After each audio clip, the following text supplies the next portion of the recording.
പണ്ട് പ്രസിദ്ധമായിട്ടുള്ള, ഇന്ന് പറയാം, പ്രസിദ്ധിയൊന്നും അവിടെ പോകുമ്പോൾ കണ്ടില്ല, നിലയ്ക്കൽ പള്ളിയിലേക്ക് ഞാൻ ക്ലാസ് എടുക്കാൻ പോയിരുന്നു. അതിനെക്കുറിച്ച് ഞാൻ വിവരിച്ചിട്ടുണ്ട്. അത് വളരെ രസകരമായിട്ടുള്ളതാണ്. ഫുൾ ഡീറ്റെയിൽ വേണമെന്ന് പറഞ്ഞു കുറേ പേര് എൻ്റെ അടുത്ത് പറഞ്ഞു. അപ്പം അവിടെ വേദിക് എക്കോളജിയെക്കുറിച്ച് ക്ലാസ് എടുക്കാൻ പോയതാണ്. 3 ദിവസത്തെ സെമിനാർ. ദേശവിദേശങ്ങളിൽ നിന്ന് ക്രിസ്ത്യൻ അച്ഛന്മാരും കന്യാസ്ത്രീകളും സുവിശേഷ പ്രവർത്തകരും ബിഷപ്പുമാരും എല്ലാമാണ് ഉണ്ടായിരുന്നത്. ഹിന്ദുക്കളുണ്ടായിരുന്നില്ല. ഹിന്ദുവായിട്ട് ഞാനുണ്ടായിരുന്നു. എൻ്റെ പ്രഭാഷണ വേളയിൽ അധ്യക്ഷം വഹിക്കുന്ന ഒരു വ്യക്തിയും കൂടി, ഒരു കോളേജ് പ്രൊഫസർ ഉണ്ടായിരുന്നു. ഞങ്ങൾ രണ്ടുപേരെ ഹിന്ദുക്കളെ ഉണ്ടായിരുന്നുള്ളൂ. ബാക്കി മുഴുവനും ക്രിസ്ത്യൻസും അച്ഛന്മാരും ആയിരുന്നു മുഴുവനും ഉണ്ടായിരുന്നത്. ഞാൻ വേദിക് എക്കോളജിയെക്കുറിച്ച് ക്ലാസ് എടുത്തു. അസാധാരണമാം വിധത്തിൽ അവർക്ക് ഇഷ്ടപ്പെട്ടു. 1 മണിക്കൂറായിരുന്നു ക്ലാസ്. അവരുടെ ഉദ്ദേശം ലോകത്തിലെ മതങ്ങൾ, പാരിസ്ഥിതിക സംരക്ഷണം, പരിസ്ഥിതിയെ എങ്ങനെ സംരക്ഷിക്കുന്നു മറ്റു മതങ്ങൾ എന്നറിയാൻ വേണ്ടിയിട്ടുള്ള ഒരു ഇൻവിറ്റേഷൻ ആയിരുന്നു. എല്ലാ മതത്തിലും, ബുദ്ധമതം, ജൈനമതം, ഇസ്ലാം മതം, ജൂതമതം, അവരെല്ലാം പേപ്പർ പ്രസന്റ് ചെയ്തു. അവരൊക്കെ പ്രിന്റഡ് നോട്ട് കൊണ്ടുവന്നിട്ടാണ് പ്രസന്റ് ചെയ്തത്.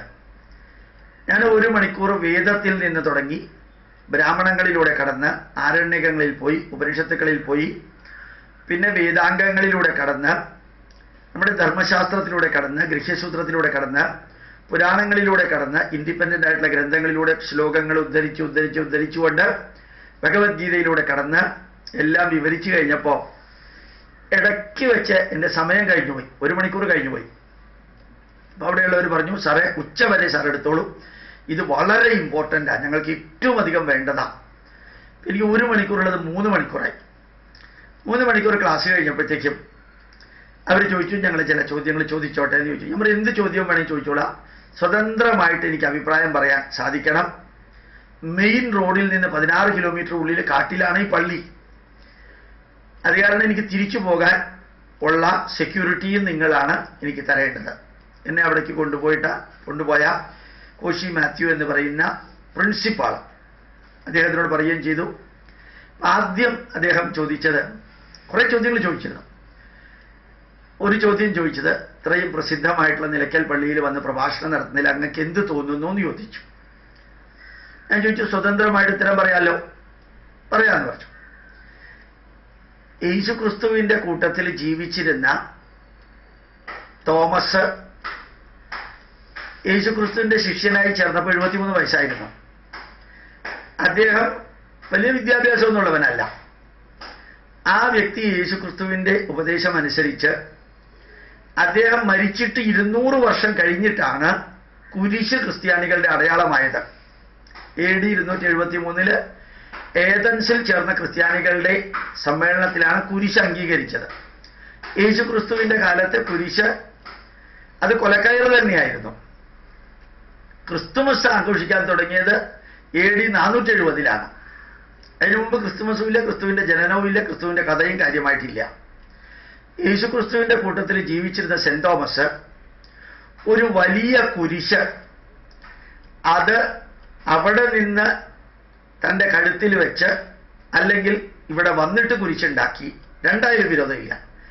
അവിടെ നിന്ന് നടന്ന് വന്ന് ഈ ഇസ്രായേല് യെരുശലേമിൽ നിന്ന് നടന്ന് യൂറോപ്യൻ രാജ്യങ്ങളിലൂടെ നടന്ന്, ഇറാഖിലൂടെ നടന്ന്, ഇറാനിലൂടെ നടന്ന്, അഫ്ഗാനിസ്ഥാനിലൂടെ നടന്ന്, പാകിസ്ഥാനിലൂടെ കടന്ന്, ഭാരതത്തിലെ രാജസ്ഥാനിലേക്ക് കടന്ന്, അവിടുന്ന് ഗുജറാത്തിലേക്ക് വന്ന്, അവിടുന്ന് മഹാരാഷ്ട്രയിലേക്ക് കടന്ന്, അവിടുന്ന് കർണാടകയിലേക്ക് വന്ന്, അവിടുന്ന് കേരളത്തിലേക്ക് വന്ന്, ഒരു മനുഷ്യനും ജീവിക്കാത്ത, ഇപ്പോഴും തനി കാട്, പുലിയും മറ്റുമുള്ള ഈ കാട്ടിൽ വന്ന് അദ്ദേഹം കുരിശ് സ്ഥാപിച്ചു എന്ന് പറഞ്ഞ് തനി കള്ളക്കഥ പ്രചരിപ്പിക്കുന്ന ഈ പള്ളിയിൽ വന്ന് എനിക്ക് ക്ലാസ് എടുക്കാൻ സാധിച്ചതിൽ സന്തോഷമുണ്ട് എന്ന് മാത്രം പറഞ്ഞു. അതവർ പ്രതീക്ഷിച്ചതല്ല. രണ്ടാമത്തെ ചോദ്യം വന്നത്, ഞാൻ ചോദ്യങ്ങളൊക്കെ ഇവിടെ എഴുതി വെച്ചിട്ടുണ്ട്. രണ്ടാമത്തെ ചോദ്യം വന്നത്, ശരിക്ക് നമ്മുടെ ആകാംക്ഷയുടെയും പ്രതീക്ഷയുടെയും എല്ലാത്തിൻ്റെയും ചിഹ്നമായിട്ടാണ് ഞങ്ങൾ കുരിശ് കാണുന്നത്. അതൊരു പ്രതീക്ഷയുടെയും നമ്മുടെ ഭാവിയിൽ നന്മ വരുന്നതിൻ്റെയും എല്ലാം ചിഹ്നമായിട്ടാണ്. പക്ഷെ സാറ് കുരിശിനെ ഇങ്ങനെ വിമർശിക്കാൻ കാരണം എന്താണ്? ഞാൻ പറഞ്ഞു, ഏത് മനുഷ്യൻ ഏത് ചിഹ്നം സ്വീകരിച്ചാലും എതിർത്താലും തിരസ്കരിച്ചാലും ചുംബിച്ചാലും കഴുത്തിലിട്ടുകൊണ്ട് നടന്നാലും ശവപ്പറമ്പിൽ വെച്ച് നടന്നാലും അതൊന്നും എൻ്റെ ചെലവിലല്ല, അതിലെനിക്ക് പ്രത്യേകിച്ച് അഭിപ്രായമില്ല. പക്ഷെ ഈ കുരിശ് അതാണ് ഒരു പ്രതീക്ഷയുടെയും അല്ലെങ്കിൽ ബാക്കിയുള്ള പോസിറ്റീവുകളുടെയും ചിഹ്നമെന്ന് പറഞ്ഞ് നിങ്ങൾ പ്രചരിപ്പിക്കുമ്പോൾ ഓർമ്മിക്കുക, ആ യേശുദേവനെ ദൈവപുത്രനെ ആണിയടിച്ച് അങ്ങേര് പെടഞ്ഞ് പെടഞ്ഞ് മരിച്ച ആ കുരിശിനെയാണ് പവിത്രീകരിച്ചത്. മഹാത്മാഗാന്ധിയോടുള്ള ബഹുമാനം കാണിക്കാൻ മഹാത്മാഗാന്ധിയെ വെടിവെച്ച് കൊന്ന തോക്ക് പൂജിക്കുന്ന മാതിരി ആ കുരിശിൽ കിടന്ന് മരിച്ചത് കൊണ്ടാണ് നിങ്ങൾ കുരിശിനെ അത് പവിത്രമെന്ന് പറഞ്ഞ് കഴുത്തിലിട്ടുകൊണ്ട് നടക്കുന്നത്. വെറുതെ ഞാനൊരു ചോദ്യം ചോദിക്കാം, യേശു ക്രിസ്തു കട്ടിലിൽ കിടന്നാ മരിച്ചതെങ്കിൽ നിങ്ങൾ എന്ത് കഴുത്തിലിട്ടുകൊണ്ട് നടക്കും? ഏതായാലും രണ്ടാമത്തെ ചോദ്യം കഴിഞ്ഞു. മൂന്നാമത്തെ ചോദ്യം വന്നത് വേറൊന്നായിരുന്നു. ഒരച്ഛൻ എഴുന്നേറ്റ്, സ്റ്റാൻഡേർഡുള്ള ഒരു അച്ഛൻ. ഞാൻ വാരണാസിയിൽ പോവാറുണ്ട്, ഞങ്ങൾക്കൊരു സ്കൂളും അവിടെയുണ്ട് കാശിയിൽ. ഈ ഗംഗയെ ഇത്രയും അധികം പവിത്രമാക്കി ആരാധിക്കുന്ന നിങ്ങൾ, വേദത്തിലും പുരാണങ്ങളിലുമൊക്കെ ഗംഗയെ ആരാധിക്കുന്ന നിങ്ങൾ, ആ വാരണാസിയിൽ പോയിട്ട് ആ ഗംഗ കണ്ടു കഴിഞ്ഞാൽ കണ്ണുനീര് വരും, അത്രയും വൃത്തികേടാണ്. ഇതെങ്ങനെ സഹിക്കുന്നു?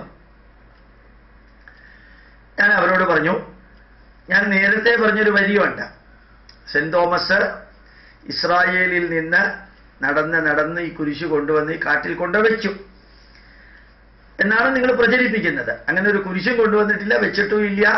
ശബരിമലയിലേക്ക് വരുന്നവരെ കള്ളത്തരത്തിലൂടെ ഈ പള്ളിയിൽ കൊണ്ടുവന്ന് കൺവെർട്ട് ചെയ്യാൻ വേണ്ടി മാത്രമാണ്, അവിടെ വരുന്നവരെ കൊണ്ട് ഇവിടെ ഭണ്ഡാരം വെപ്പിച്ച് ഈ ഭണ്ഡാരത്തിൽ പൈസ ഇടിക്കാൻ വേണ്ടിയിട്ട് മാത്രമാണ് നിലയ്ക്കൽ പള്ളി ഉണ്ടാക്കിയത്. അല്ലാതൊരു നിലയ്ക്കൽ പള്ളിയില്ല, സെന്റ് തോമസ് ഇവിടേക്ക് വന്നിട്ടുമില്ല. വന്നത് AD 9-ാം നൂറ്റാണ്ടിലെ കാർപ്പന്റർ അന്ത്യോക്യായിൽ നിന്ന് വന്ന ആളാണ്. അല്ലാതെ സെന്റ് തോമസ് ഇവിടെ വന്നിട്ടില്ല, വരികയില്ല. 70 വയസ്സായിട്ടുള്ള ഒരാള് അങ്ങനെ വെച്ച കുരിശാണെന്നും പറഞ്ഞ് ഈ ചുവട്ടിൽ വെച്ചിട്ടുണ്ട്, ഒരു തുണിയൊക്കെ ഇട്ടിട്ട് വെച്ചിട്ടുണ്ട്. ഇവിടേക്ക് വരുന്ന ആരെങ്കിലുമൊക്കെ ആ കുരിശിന്റെ ചുവട്ടിൽ മൂത്രം ഒഴിച്ചാൽ നിങ്ങൾ എന്തു പറയും?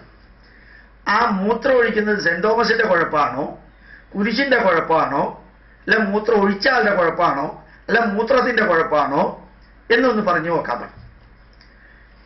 നമ്മൾ പവിത്രമായിട്ട് കാണുന്നതിനെ അതേ വീര്യത്തോടുകൂടിയും വീക്ഷണത്തോടുകൂടിയും മറ്റുള്ളവർ കാണണമെന്ന് നമുക്ക് പ്രതീക്ഷിക്കാം, ആഗ്രഹിക്കാം, നിർദ്ദേശിക്കാം, അപേക്ഷിക്കാം. ചെയ്യണമെന്ന് നിർബന്ധമില്ല. ആ മൂത്രം ഒഴിച്ചവന് കുരിശിനോടുള്ള വീക്ഷണമായിരിക്കാം, അല്ലെങ്കിൽ അയാളുടെ അസഹിഷ്ണുത, അല്ലെങ്കിൽ അസഹനീയത, അതുകൊണ്ടായിരിക്കും അയാൾ ചെയ്തത് എന്ന് ഞാൻ വിവരിച്ചു. അടുത്ത ചോദ്യം ഒരു ചെറിയ അച്ഛനാണ്, വലിയ വിദ്യാഭ്യാസം ഇല്ല, ഒരു ചെറിയ കോർണറിലെ ഒരു പള്ളിയിലെ അച്ഛനാണ്. ഒന്ന് കളിയാക്കാനായിരുന്നു അയാൾ ചോദിച്ചത്. സാറേ, എൻ്റെ ഇടവകയിലെ പിള്ളേര് കളിയാക്കി ചോദിക്കാറുണ്ട്, ഈ ബ്രഹ്മാവ് ബ്രഹ്മാവ് ബ്രഹ്മാവ് എന്ന് പറയുന്ന മാവ് ഏതാണെന്ന്. ഇപ്പൊ ഞാൻ പറഞ്ഞു, അച്ഛൻ്റെ ഇടവകയിലെ പിള്ളേർ അങ്ങനെ ചോദിക്കണമെങ്കിൽ അച്ഛനോ അച്ഛൻ്റെ കൂട്ടത്തിലുള്ളവരോ അങ്ങനെ ചോദിപ്പിക്കാൻ വേണ്ടി പഠിപ്പിച്ചതായിരിക്കും. തന്നെത്താൻ ഈ പിള്ളേര് ബ്രഹ്മാവിനെ കുറിച്ച് ചോദിക്കാൻ സാധ്യതയില്ല. അച്ഛൻ്റെ കയ്യിലിരിപ്പും മനസ്സിലിരിപ്പുമാണ് അങ്ങനെ ചോദിപ്പിക്കാൻ കാരണമായത്. ഏതായാലും അച്ഛൻ അതിന് ഞാൻ ഉത്തരം തരാം. ബ്രഹ്മാവ് ബ്രഹ്മാവ് ബ്രഹ്മാവ് എന്ന് പറയുന്ന മാവ് ഏതാണെന്ന് അച്ഛൻ്റെ ഇടവകയിലെ പിള്ളേർ ചോദിച്ചാൽ കുർബാന കുർബാന കുർബാന എന്ന ആനയ്ക്ക് മതമിളകുമ്പോൾ കെട്ടാനുള്ള മാവാണെന്ന് മാത്രം പറഞ്ഞാൽ മതി, അവർക്ക് ബാക്കിയുള്ള കാര്യങ്ങൾ മനസ്സിലാവും. ഇങ്ങനെ മറുപടി കൊടുത്തു. യഥാർത്ഥത്തിൽ 4-5 ചോദ്യങ്ങൾ മുഴുവനും ഇതുമാതിരി വക്രമായിട്ടുള്ള ചോദ്യങ്ങളായിരുന്നു. ക്രിസ്ത്യാനികൾ അവരുടെ പ്രതീക്ഷയുടെയും മറ്റും ഭാഗമായിട്ട് ഹിന്ദുക്കള് പ്രതീക്ഷയുടെയും മറ്റും ഭാഗമായിട്ട് അവരുടെ പ്രശ്നങ്ങൾ പരിഹരിക്കാൻ ക്രിസ്തുമതത്തിലേക്ക് സതുദ്ദേശത്തോടുകൂടി വരികയാണെങ്കിൽ സാറിന് എന്താ കുഴപ്പമെന്നൊരു ചോദ്യം ചോദിച്ചു. സതുദ്ദേശത്തോടുകൂടി ലോകത്തിലെ ഏത് മതത്തിലേക്ക് പോയാലും ലോകത്തിലെ ആർക്കും ഒരു കുഴപ്പവും പറയാൻ പറ്റില്ല. ഇവിടെ നടക്കുന്നത് ചതിച്ചും വഞ്ചിച്ചും പറ്റിച്ചും അവഹേളിച്ചുമാണ്. ഒരു ഉദാഹരണം പറഞ്ഞുതരാം അച്ചോ. ഈ വേദത്തില് പ്രജാപതി യേശു ക്രിസ്തുവാണെന്ന് പറഞ്ഞ് നിങ്ങൾ കുറേയധികം നടത്തുന്നുണ്ട്.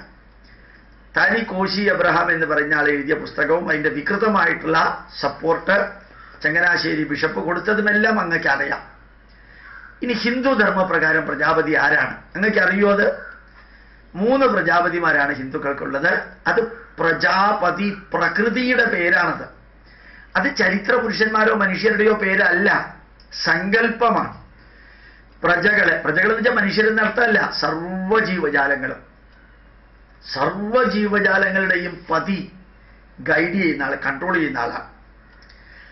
അതിൽ നമുക്ക് സൃഷ്ടിസ്ഥിതി സംഹാരത്തിന്റെ ആധാരശക്തികളെയാണ് പ്രജാപതി എന്ന് പറയുക. സിമ്പിളായിട്ട് നോക്കിയാൽ അറിയാം, നിങ്ങൾക്ക് അറിയാവുന്ന വാക്കുകളാണ്. ബ്രഹ്മ പ്രജാപതി, രുദ്ര പ്രജാപതി, വിഷ്ണു പ്രജാപതി. ഓർഡർ വേണമെങ്കിൽ മാറ്റിക്കോളൂ. ബ്രഹ്മ പ്രജാപതി, വിഷ്ണു പ്രജാപതി, രുദ്ര പ്രജാപതി. തിരിച്ചും മറിച്ചും പറഞ്ഞാലും കുഴപ്പമില്ല. 3 ത്രിമൂർത്തി സങ്കല്പമാണ്, ഒറിജിനൽ അല്ല.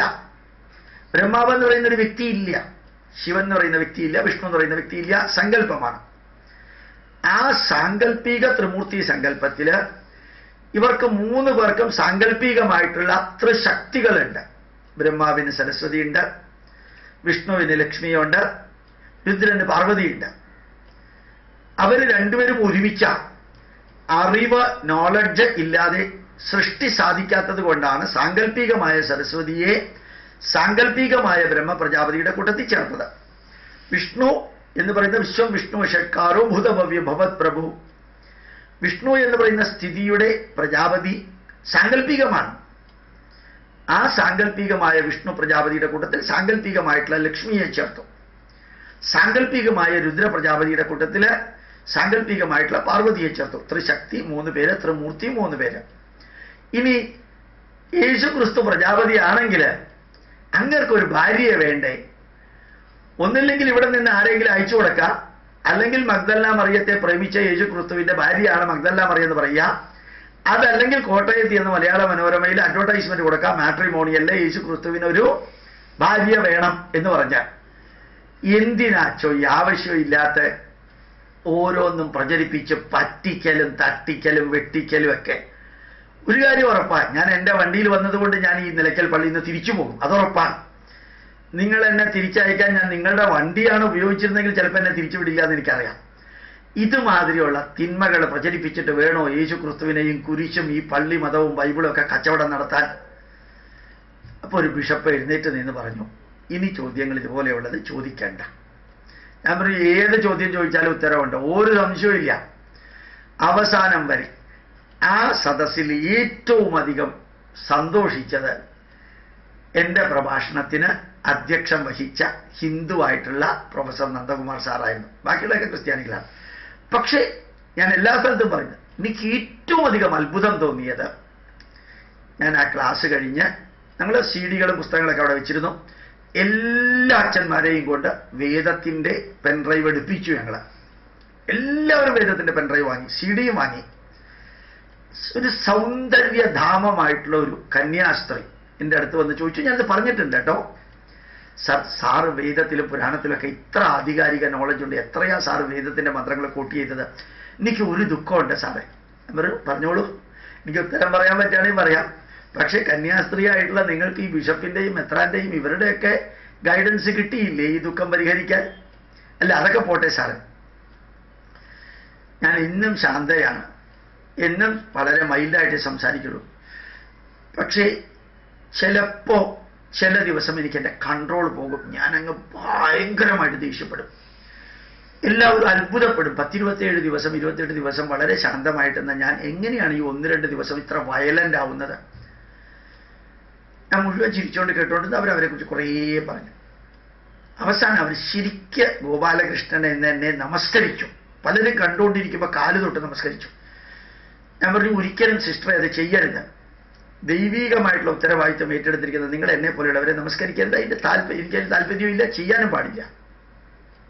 ഞാനൊരു ഉത്തരം തരാം, മനസ്സിൽ വെച്ച് ചിന്തിക്കുക, ജീവിതത്തിൽ പകർത്തുമൊന്നും വേണ്ട. സിസ്റ്ററിൻ്റെ വാക്കുകൾ, സിസ്റ്ററിൻ്റെ മോഡസ്റ്റി, സിംപ്ലിസിറ്റി, സിസ്റ്ററിൻ്റെ സൗന്ദര്യം, ഞാൻ എടുത്തു പറഞ്ഞു. സിസ്റ്ററിൻ്റെ സൗന്ദര്യം, സിസ്റ്ററിൻ്റെ നടപ്പ്, മുഖഭാവം എല്ലാം ഡിവൈനാണ്, നോബിളാണ്. ഇത്രയും ഡിവൈനിറ്റി ഒരു വ്യക്തിക്ക് ഉണ്ടാവാൻ പാടില്ല. മനുഷ്യനേക്കാൾ കൂടുതൽ വാക്കുകളിലും പ്രവൃത്തിയിലും മുഖഭാവത്തിലും സിംപ്ലിസിറ്റിയിലും കുലീനതയിലും സിസ്റ്റർക്കുണ്ട്. ഇപ്പോ മാസത്തിൽ 1-2 ദിവസം ഭയങ്കരമായിട്ട് ദേഷ്യപ്പെടുന്നു എന്ന് പറഞ്ഞില്ലേ, ആ കുറവ് ഇരിക്കട്ടെ. അത് നികത്താൻ ശ്രമിക്കണ്ട. ഇത്രയും പെർഫെക്ഷനുള്ള വ്യക്തിക്ക് 1-2 കുറവുള്ളത് നല്ലതാ. ഇത് ഞാൻ എൻ്റെ അഭിപ്രായം പറഞ്ഞു എന്നേ ഉള്ളൂ. എന്താ വേണ്ടതെന്നുള്ളത് സിസ്റ്റർ തീരുമാനിക്കാം. ഇത്രയും ഞാൻ പറഞ്ഞുള്ളൂ. ആ സ്ത്രീ പൊട്ടിക്കരഞ്ഞുകൊണ്ട് പറഞ്ഞു, ജീവിതത്തിൽ ആദ്യമായിട്ടാണ് എൻ്റെ കുറവ് ഇരിക്കട്ടെ എന്ന് പറഞ്ഞത് സാറ് മാത്രമാണ്. സാറ് വേദം പഠിച്ചത് കൊണ്ടാണ് സാറിന് ഇങ്ങനെ പറയാൻ സാധിച്ചത് എന്ന് ഞാൻ സാറിനെ ഓർമ്മിക്കും. ഞാൻ പറഞ്ഞു, വേണ്ട, ഞാനെന്ന് പറയുന്ന ഒരു വ്യക്തി നാറാണത്ത് ഭ്രാന്തനെ പോലെ തട്ടുകടയിൽ നിന്ന് ചായ കുടിച്ച് പോകുന്ന ആളാണ്. ഒരു കാരണവശാലും എന്നെ ഓർമ്മിക്കുകയോ എൻ്റെ വരികൾ എടുക്കുകയോ വേണ്ട. പക്ഷേ സത്യമാണ് ഞാൻ പറഞ്ഞത്. സിസ്റ്റർക്ക് ആ കുറവിരിക്കട്ടെ, അത് മാത്രം ആലോചിച്ചാൽ മതി. ബാക്കി ആരെയും വ്യക്തികളെ ഒന്നും ആരാധിക്കാനോ വ്യക്തികളുടെ പുറകെ പോകാനോ ചിന്തിക്കാനോ ഒന്നും നിൽക്കണ്ട. ധന്യമായിട്ട് പോട്ടെ. എനിക്കതൊരു വലിയ അനുഭവമായിരുന്നു.